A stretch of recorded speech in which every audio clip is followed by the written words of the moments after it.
Hello medicos, welcome to everything for pharmacy. आज हम इस लेक्चर में देखेंगे quantitative microscopy. In previous lecture we have discuss about the qualitative evaluation methods और through the microscopy. यानी कि प्रीवियस लेक्चर में हमने डिस्कस किया था कि क्वालिटेटिव माइक्रोस्कोपी की हेल्प से हम कैसे क्रूड ड्रग का इवैल्यूएशन कर सकते हैं।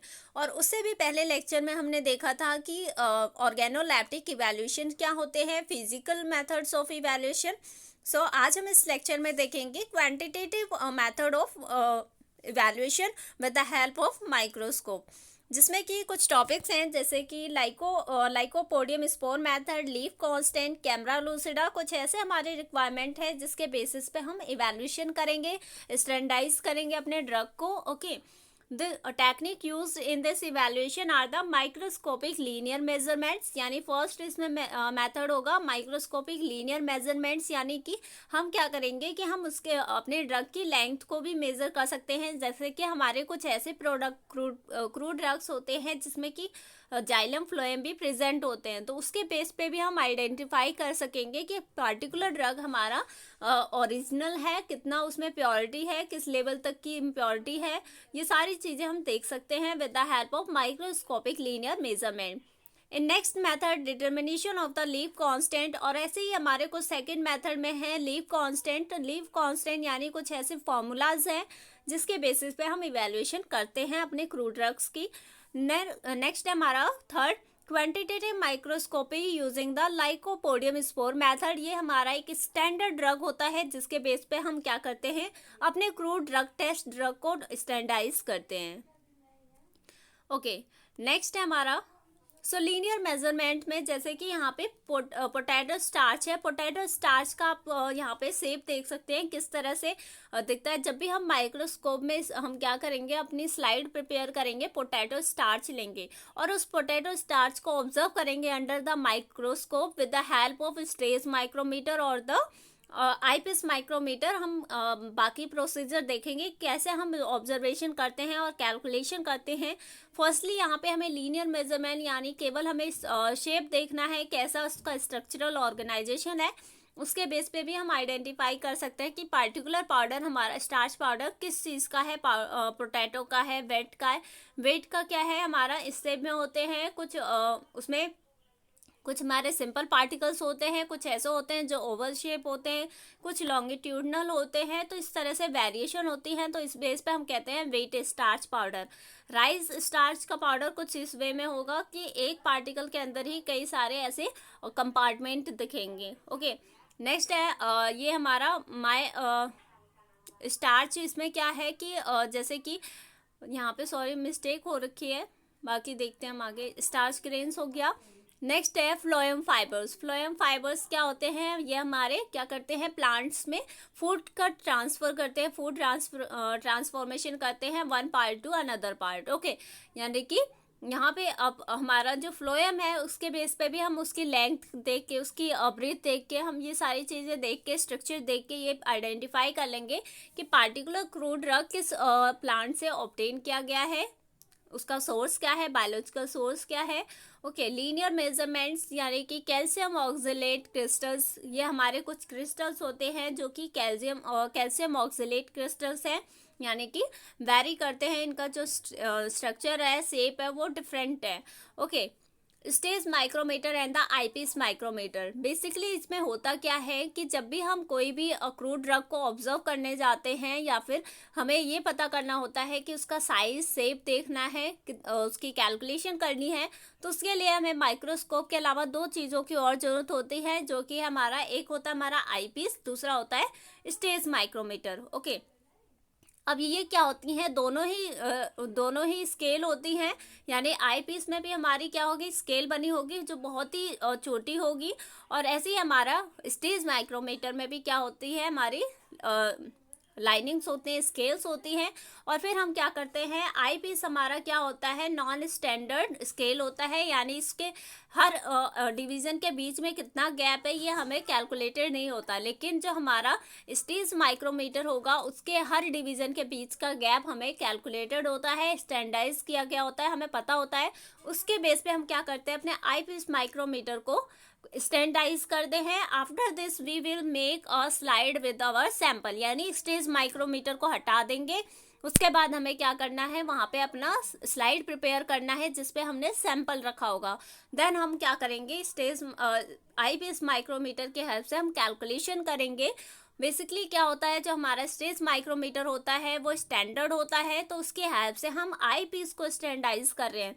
जैसे कि हमारा जो स्टेज माइक्रोमीटर होता है उसके एक डिवीजन के बीच का जो डिस्टेंस होता है वो 10 माइक्रोमीटर होता है। तो हम क्या करेंगे, हम आई पीस को भी सेट करेंगे किस पे, ऑकुलर पीस में रखेंगे। जो हमारा ऑकुलर आई पीस होता है उसमें हम क्या करते हैं, आई पीस माइक्रोमीटर को रख देंगे, और नीचे हमारी जहाँ पे स्लाइड रखी हुई होती है स्टेज पे, वहाँ पे हम स्टेज माइक्रोमीटर को रखते हैं। और फिर हम क्या करते हैं, दोनों की रीडिंग को मैच करवाते हैं। जब दोनों की रीडिंग मैच करवाने जाएंगे तो क्या होगा, हमें ऐसा करना है कि फर्स्ट जो लाइन होगी वो क्या करे, स्टेज और आईपीएस माइक्रोमीटर की ओवरलैप करे, और फिर सेकंड हमें देखनी है सेकंड लाइन कहाँ पे मैच हो रही है, यानी सेकंड स्केल कौन सी मैच हो रही है। उन दोनों के बीच का जो डिवीजन है उसे काउंट कर लेना है, दोनों का आईपीएस का भी और हमें स्टेज माइक्रोमीटर का भी काउंट करना है।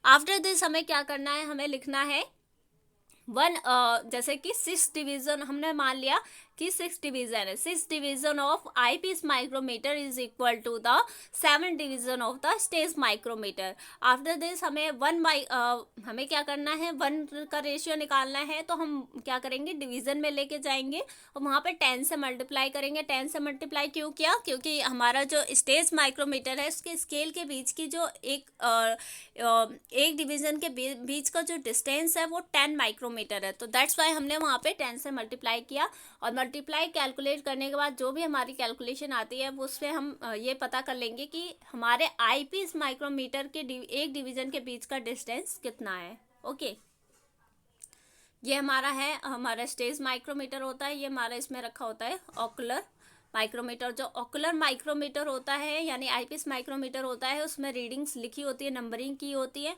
लेकिन जो स्टेज माइक्रोमीटर होगा उसमें नंबरिंग नहीं होती है, ओनली स्केल होता है सिंपली। ये हमारा ऑकुलर यानी कि eyepiece micrometer. Now second method है लीफ कांस्टेंट मेथड। अब हम इसमें क्या करेंगे, हमें पता करना है क्या क्या लीफ कांस्टेंट वैल्यू है। Stomatal number, stomatal index, vein islet, vein termination number, palisade ratio. What is stomatal number? Stomatal number हमें क्या करना है, हमें एक लीफ लेना है, लीफ का हमें क्या करना है, छोटा सा पोर्शन लेना है। उसमें से हमें क्या करना है, एपिडर्मल सेल को ऑब्जर्व करना है अंडर द माइक्रोस्कोप। यानी कि पहले हम क्या करेंगे, एपिडर्मल लेयर को सेपरेट करेंगे लीफ से, यानी जो कह सकते हैं हम पॉलीथीन लाइक जो हमारा स्ट्रक्चर होगा उसे हम सेपरेट करेंगे, जिसे हम एपिडर्मल लेयर बोलते हैं लीव्स की। ओके, उस मतलब कि पॉलीथीन लाइक स्ट्रक्चर को हमें सेपरेट करना है।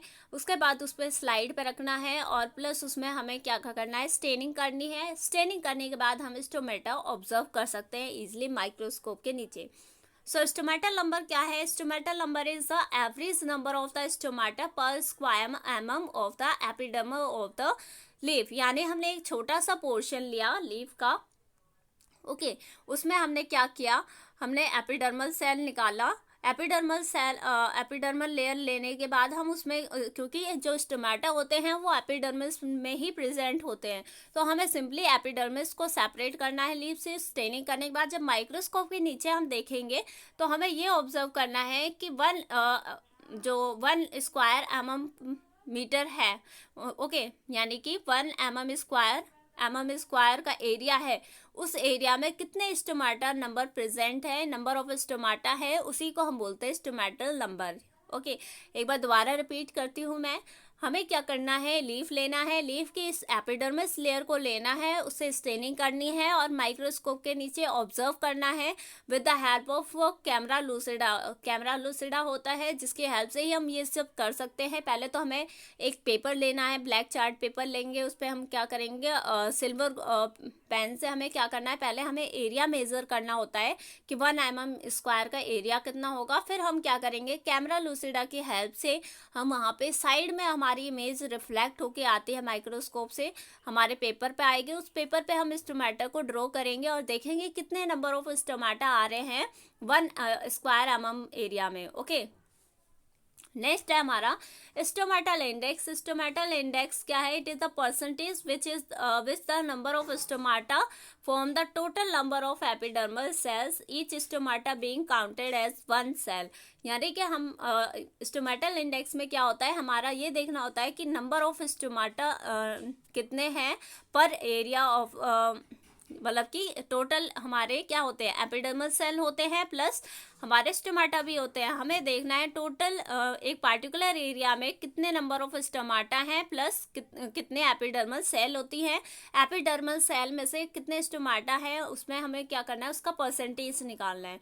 तो इसीलिए हमने क्या किया, S by E plus S। E हमारा epidermal number of epidermal cell है प्लस S किया, क्योंकि हमें टोटल में से सिर्फ किसका परसेंटेज निकालना है, स्टोमाटल का निकालना है। तो दैट्स वाई हमने ऊपर हमने स्टोमाटल नंबर रखा, नीचे हमने एपिडर्मल सेल प्लस हमारा स्टोमाटल नंबर भी रख दिया, क्योंकि दोनों सेल के बराबर ही है। यहाँ पे बोला क्या है, each stomata being counted as one cell. Okay, यानी कि हर स्टोमाटा को हम मान लेते हैं कि वो एक सेल की तरह रिप्रेजेंट करेगा।